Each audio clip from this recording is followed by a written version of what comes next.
Welcome to This Explainer. Today, we're going to completely unpack Arnold Schwarzenegger's ultimate blueprint for success. Now look, we all know the Terminator, the legendary bodybuilder, the governor, right? But what we are really going to dig into today is how he went from just aimlessly drifting in life to becoming an absolute global visionary. And to truly understand the power of his framework, we actually need to kick things off by looking at a pretty massive problem in today's workforce. So let's dive into this incredibly staggering statistic. According to the data Arnold cites, a whopping 74% of people actively hate their jobs. Seriously, think about that. That leaves only about a quarter of the population actually enjoying what they do for a living. So why is that? Well, Arnold argues that the vast majority of people are simply aimlessly drifting. They don't have a distinct goal, so they just kind of float around until a job opens up, they take it because they need the paycheck, and suddenly, boom, they are completely stuck in this never-ending cycle of misery. It really makes you wonder, why do so many people treat work as just another chore? Well, when you only take a job because you have to survive, it inherently becomes a grind instead of something fun. Arnold actually compares it to a medical student.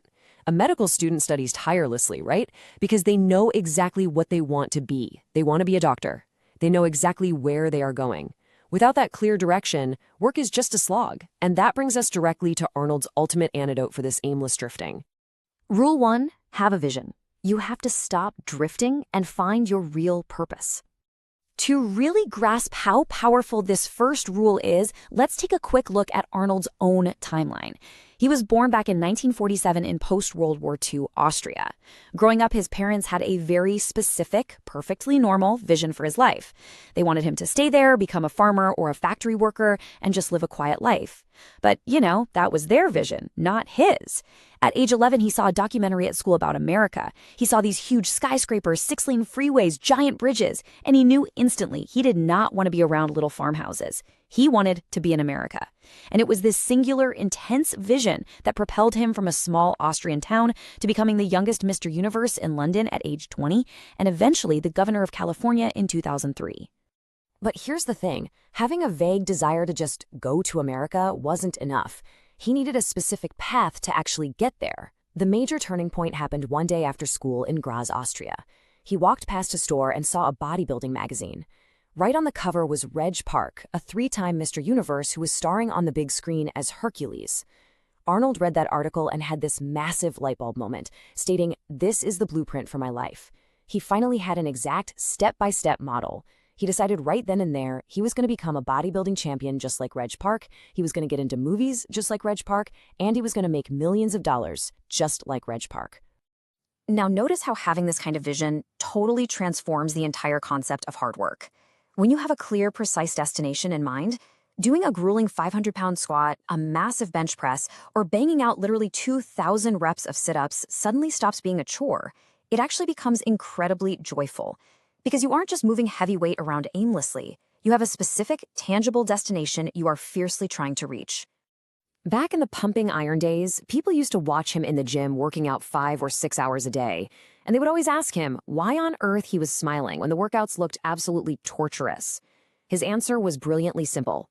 I'm shooting for gold. Every rep that I do gets me closer.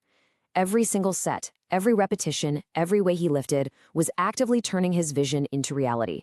Visualizing the goal actually made the extreme physical pain fun, which leads us to rule 2, ignore the naysayers. This is all about learning to weaponize rejection. So, whenever people told him his goals were impossible, or that it can't be done, or gave him a flat-out no, he had this amazing mental filter. He literally translated those words in his brain. When they said no, he heard yes. When they said it can't be done, he heard it can be done. When they said impossible, he heard it is possible. He absolutely refused to let other people's limitations become his own reality. He really channeled this famous Nelson Mandela quote, "Everything is always impossible until someone does it." Arnold made a very conscious decision that he was going to be that someone. He was going to do the impossible. And if it had never been done before, honestly, perfect. He was perfectly fine with that. He was going to be the first one to show everybody that it could be done. He completely tuned out the noise, ignored the naysayers, and focused entirely on putting in the work. Next up, turn liabilities into assets. Let's look at his fascinating Hollywood case study. So, after totally conquering bodybuilding, Arnold pivots to acting. And he didn't just cross his fingers and hope for the best. No, he applied the exact same grueling work ethic. We are talking 5 to 6 hours of daily work. He went to college to study English. He took intense accent removal classes and acting classes all day long. And even with all of this preparation, his very first movie, Hercules in New York, was a massive flop. He even jokes that it went right straight into the toilet. But he refused to be discouraged. He kept his vision entirely intact. He kept hustling, and eventually landed major roles in Streets of San Francisco, Stay Hungry, and The Villain. But look at this incredible shift. The entire Hollywood establishment told him his oversized muscular body was a massive liability, saying the timing was just wrong for that kind of look. They also told him his thick Austrian accent would completely ruin his career. Yet fast forward to when he was cast in Conan the Barbarian, which became the #1 hit at the box office in the summer of '82, director John Milius literally told the press, "If we wouldn't have had Arnold, we would have had to build one." And then a few years later, after filming The Terminator, director James Cameron said that if Arnold hadn't had that specific accent and talked like a machine, the movie wouldn't have even worked. The very things the naysayers relentlessly attacked as liabilities became the exact assets that made him a global superstar. He even applied this unwavering vision to the world of politics. Now, as an immigrant not born in America, he couldn't legally run for president. So, what did he do? He aimed for the absolute highest peak he could legally reach, governor of California, which, by the way, happens to be the 5th largest economy in the entire world. When he announced his intentions, people immediately came up to him and told him he was out of his mind. They said, "Why don't you run for something smaller? You're never going to make it." Well, he ignored them, ran for governor anyway, and 2 months later, he was leading California. He succeeded because he had a crystal clear vision for exactly what he was going to do with the state. So all of this builds into a really simple yet incredibly challenging 4-step process for achieving your own success. Step 1, discover your vision. Don't live your parents' vision. Don't live society's vision. Find your own unique blueprint. Step 2, put in the brutal reps with a smile. Whether it's 2,000 sit-ups or hours of grueling language classes, let the vision make the hard work actually fun.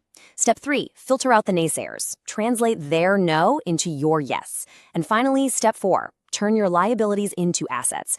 Take whatever it is that makes you weird or different and make it your absolute superpower. The only question left to ask yourself as we wrap up this explainer is this: what is your unique vision? And when the inevitable resistance comes knocking, because believe me, it will definitely come, will you just surrender to the naysayers and drift back into that 74% who hate their jobs? Or will you use their doubt as pure fuel to prove them all wrong?